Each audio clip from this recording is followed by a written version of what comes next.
Já vimos durante esta playlist que a utilização de componentes tem aqui algumas questões interessantes, nomeadamente o facto de que quando nós colocamos um componente no interior de um outro componente, neste caso estamos a falar do Web Component, no componente principal, vamos lhe chamar assim para ser mais fácil de perceber, o que acontece é que se nós tivermos, por exemplo, um mecanismo de String Interpolation, automaticamente a transformação da String Interpolation no valor da propriedade do componente é efetuada. Isto é, nós temos uma variável no componente TypeScript e no HTML automaticamente essa string vai ser apresentada, por exemplo, num parágrafo. Ora, nós necessitamos de perceber como é que é o ciclo de vida de um componente. Isto é, quando a nossa aplicação é executada e aparece a instrução, ou neste caso a diretiva, para adicionar um componente ao nosso componente principal, o que é que acontece? O que é executado primeiro? O que é executado em segundo? O que é executado em terceiro? E é por isso que nós vamos falar sobre o ciclo de vida de um componente. Já vimos então no decorrer deste curso que um component é uma componente, e passo a redundância, muito importante na estrutura do Angular.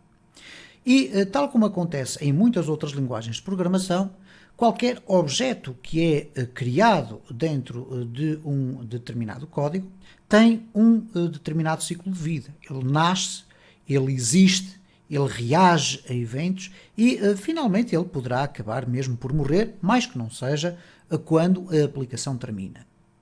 No caso concreto dos components, existe também alguns mecanismos para detectar em que ponto de situação é que nós estamos na vida do nosso componente. Ou melhor dizendo, nós podemos criar alguns métodos dentro do fecheiro de TypeScript do próprio component que irão ser automaticamente disparados quando acontece algum evento na vida do nosso componente. Por exemplo, quando o componente é instanciado, isto é, quando ele é utilizado, por exemplo, no Web Component, quando é referenciado com a diretiva para ele ser colocado dentro do template do Web Component, o que vai acontecer é que ele vai ser iniciado. E então nós temos um método para detectar ou para poder executar código quando esse acontecimento vai aparecer. Da mesma forma que nós vamos ter métodos, por exemplo, para detectar se houve alterações dentro do conteúdo do nosso componente.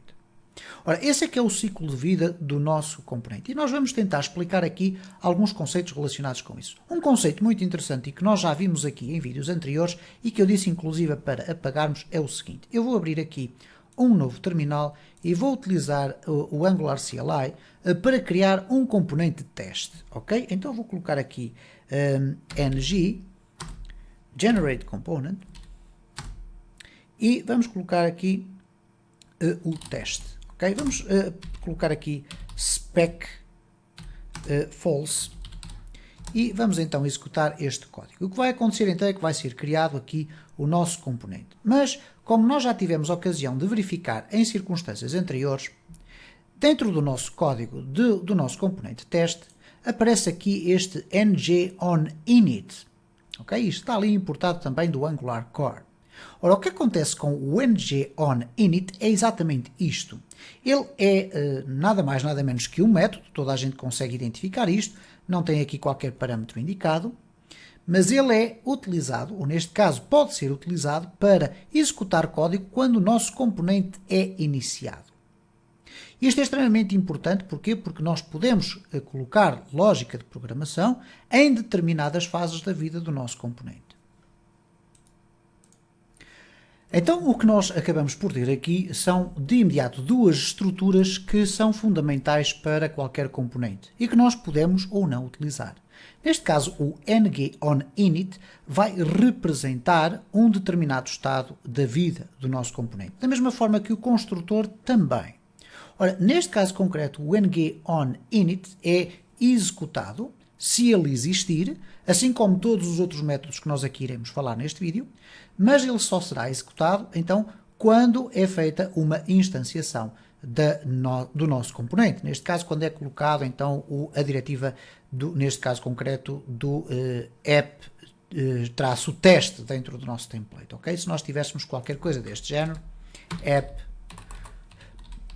teste, ok? A partir do momento em que um determinado componente chega a esta leitura, o que ele vai fazer é executar então aqui o ng-on-init. Mas, atenção, o construtor, neste caso, é executado antes do ng-on-init, ok? Então, tudo o que nós colocamos aqui dentro do construtor vai ser executado primeiro, o que quer dizer, por exemplo, se tivermos aqui uma propriedade e alterarmos o seu valor dentro do construtor e a seguir também alterarmos no ng-on-init, o que vai valer vai ser esta alteração que é feita aqui.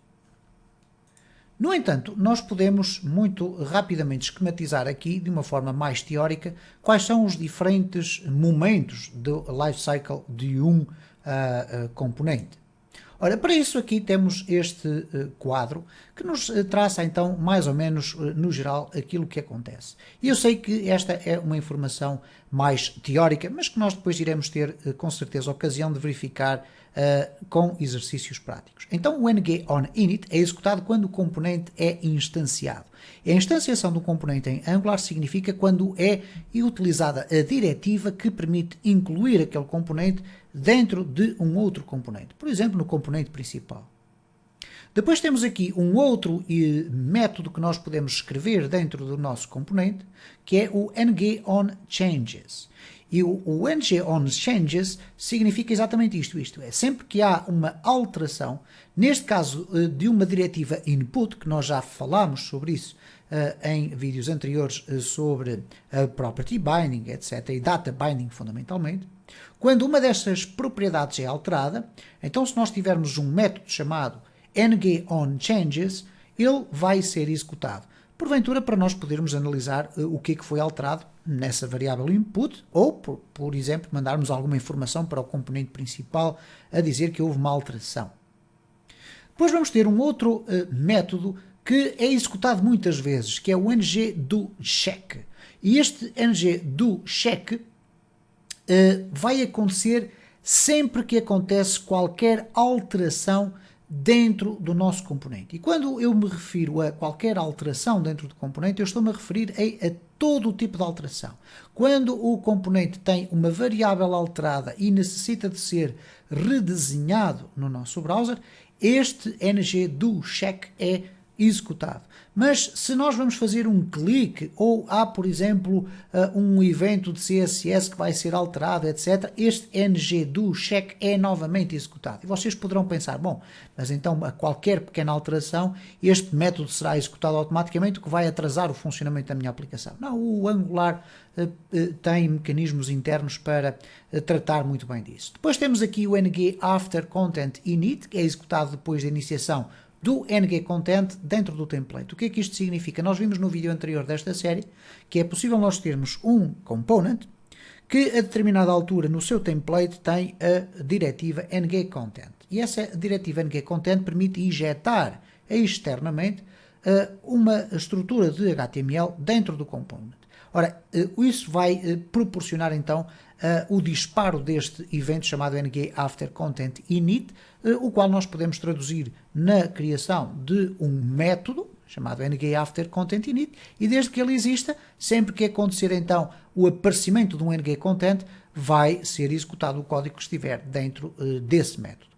O ng-after-content-checked é executado sempre que existe uma alteração no conteúdo do ng-content. Portanto, tem um comportamento em tudo semelhante ao ng-do-check. Okay? Só que neste caso concreto vai analisar o que está a acontecer dentro daquela porção do código que foi injetada dentro do nosso componente, através do ng-content, e sempre que existir uma alteração, e pode existir então este método.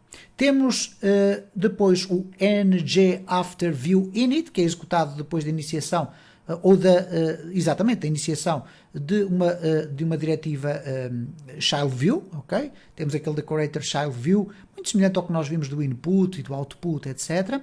Temos o ng-after-view-checked, é executado sempre que acontece uma alteração, e para o fecho do ciclo de vida de um component, nós temos o ng-on-destroy, que é executado imediatamente antes da destruição do nosso componente. E a destruição de um componente é simplesmente aquilo que acontece quando o componente é retirado da DOM. Okay? Vamos imaginar uma circunstância em que nós temos, a determinada altura da lógica do nosso código, uma instrução if que indica que o componente passa a ser invisível através de uma property binding. Por exemplo, nós temos uma propriedade que tem o visible igual a true, e a partir do momento em que ela passa a ser visible igual a false, o que acontece é que o componente desaparece da DOM e automaticamente vai então disparar o ng-on-destroy, algo que é muito interessante, que nós podemos utilizar, por exemplo, para limpar alguns valores de propriedades que nós possamos ter. Mas aqui fica então traçado um plano geral destas estruturas que nós iremos com certeza ter a oportunidade de ver em funcionamento em futuros vídeos.